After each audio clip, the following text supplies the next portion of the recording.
see what everyone's talking about.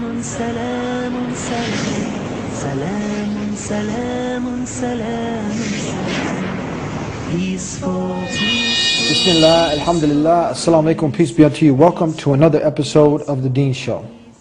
Every week we try to bring you a new show helping you understand the most misunderstood way of life in the world today, which over 1.5 billion people in the world practice today. So you should really get to know Islam, really get to know your local Muslims, and that's what we're trying to do. We're trying to help you build a better understanding, so that's how we can build tolerance within each other, and that's how we can strive to get to that peace that we're all looking for. So today we're going to be talking to a former Christian youth minister who's on the Deen Show. He's been with us many times before, so stay tuned and we'll be right back with Yusha Evans talking about dawah to atheists, dialogue with an atheist. We'll be right back on the Deen Show.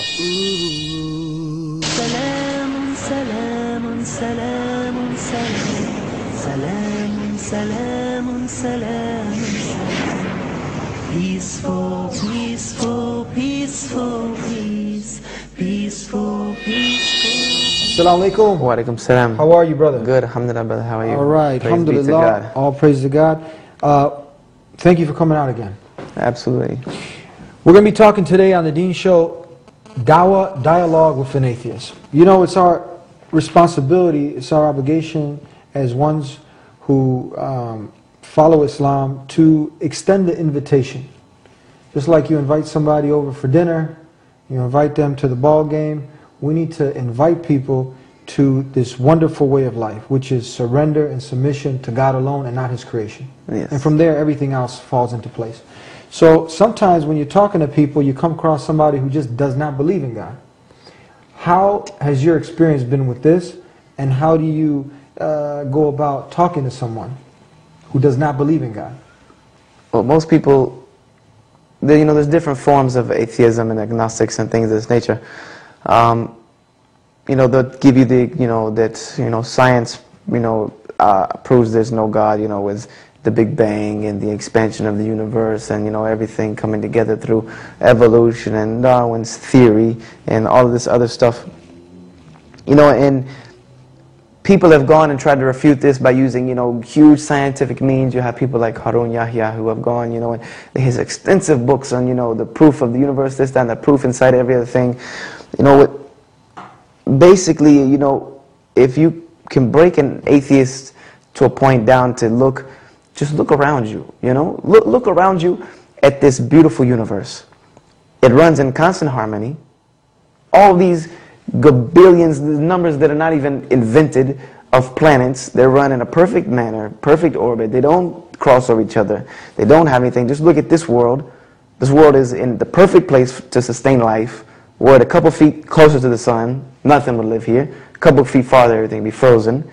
If it rotated on the axis any different, like all of these things. Everything is perfect. And perfect, to the exact degree, it's perfect. Everything is in perfect synced harmony.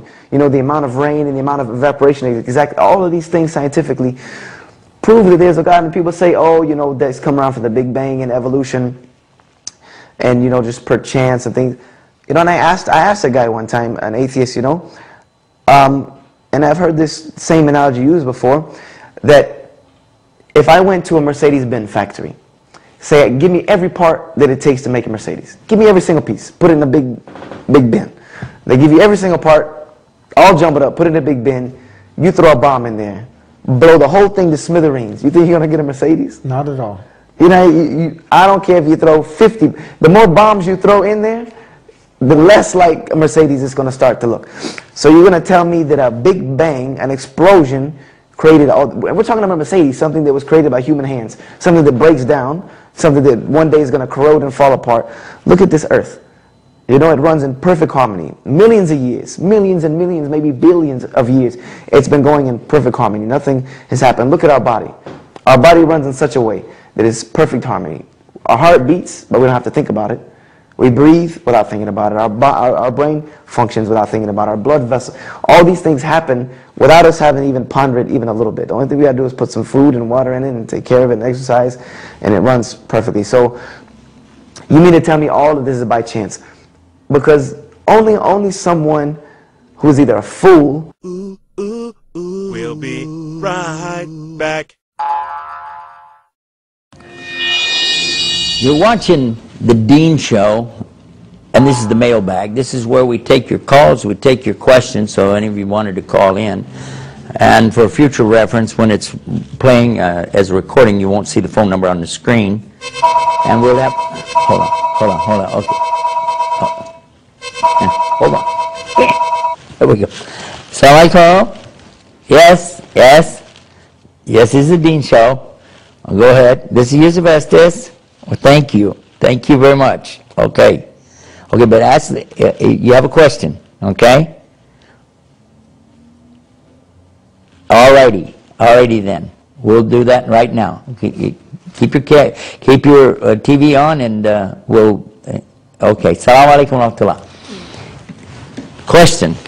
They called in and they're asking us about the subject of how do you prove there's God, and how do you overcome the question when somebody asks you that where did everything come from, and what about the Big Bang, that the universe is coming from a Big Bang, and why don't we just accept that instead of coming up with this creation business? Okay, one of the ways I like to explain it to our students is like this. It's pretty simple. First and foremost, if they're not Muslim, I always remind them that we say, thank you for asking me about my religion, refer to the Quran and the teachings of Muhammad, and make sure they understand that this is not something you're going to make up on the spot. Okay.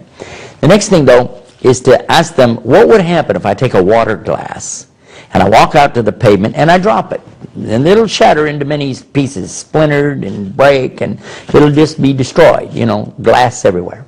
I say, what will happen if I bring another glass and drop it? They said, the same thing. I said, will it be exactly the same? They said, no, it'll be different every time, but it will always be shattered. All right. Now, another thing, when you talk about something just blowing up, we talk about that there was a mass that just blew up and everything came out of that. Just a big bang is what they refer to, a big bang, a blowing up. Now, we know full well about things blowing up. In fact, they are attributing all the blowings up to the Muslims in the world, aren't they? But consider this. Well, you've seen it, and I've seen it on television. It's a horrible thing. It's never beautiful, is it? Is it? No, the only thing that comes out of explosions is chaos. When there's this random blowing up or the random dropping of this glass on the pavement, you'll get mess. You don't ever get order. You don't have order that comes out of chaos. Never, ever. It doesn't happen that way. So how would it be if a tornado went through a junkyard, a salvage yard, and picked all this metal up, the cars and old refrigerators, and threw them up into the air, spun them around, and then suddenly dropped them down, and it turns out that all of it was compact together and made a brand new Mercedes with the motor running. A brand new automobile and the motor running. Would you accept that? You said, this is crazy. This is wilder than a Steven Spielberg sci-fi movie. You're right. It is. Yet when you look to the universe, what do you see? What do you see? You see these spheres going in elliptical orbits. The sun in an orbit. The planets around the sun in orbits. The moons going around the planets. They're in orbits too. And how is that? How does this come about? Stop and think about it. Is it possible that this kind of order comes from an explosion? Without a design, without a plan? And when you look to the microscope, you look at these molecules, and you know these also are what? These are round orbs. And the theory of the atom is the same thing, that you have a proton, an electron, a neutron, and these are also spheres going in orbits around other spheres. So what we find under the microscope, we find in the telescope as well. And who is it that designed this? How is this plan all coming together? And a molecule of protein could not be produced by accident if you took all the elements in the universe and slammed them together for billions and billions and billions of times. They would never ever form the first molecule of protein. And protein is the essence of life itself. We know that that all life came out of water. And that's what it says in the Quran 1,400 years ago. All life is brought out of water. Allah said that He brought life out of water. Go check it out. Go to scienceislam.com. Prove it for yourself. Okay, let's go back to the show. Already in progress. You're watching The Dean Show. Ooh, ooh, ooh. Only someone who's either a fool or someone who is so stubborn, because if you really break it down to most atheists, it's usually not because of these factors. It usually breaks down to something like, my little sister died when I was 10 years old. She was hit by a car, or, my mother died of cancer. Unexplainable events have happened in these people's lives that they don't, that they don't want to attribute, so they gave up on God. They gave up on God.